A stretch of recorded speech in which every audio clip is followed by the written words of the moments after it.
Onyx Philippines sa ating early to the mid game. At dito sa pinaka-upcoming Lord natin ay kailangan na agad mag-group up ng Team Liquid. Grabe yung aggression ng Onyx Philippines.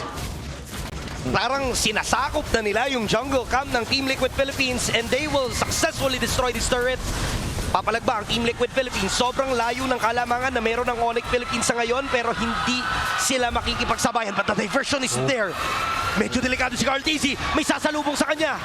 Pero hindi sila magiging matagumpay. Pero grabe, sobrang proactive ni Super Friends. And the entirety of Onyx Philippines ay proactive nga doon.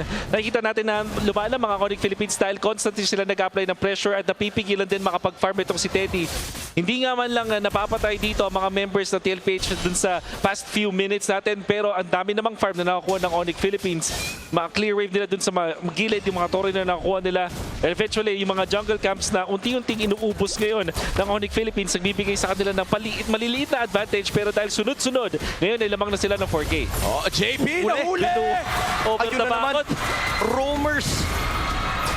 Nagtatapatan yung dalawang roamers na parang wala lang nangyayari. And si Sanford ay umiinda mula doon sa damage. Pero si Carl TZ, Phantom Execution, Di ba yan?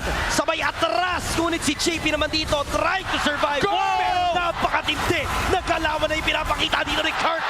And Kirk will secure 2 kills bago siya mamaalam.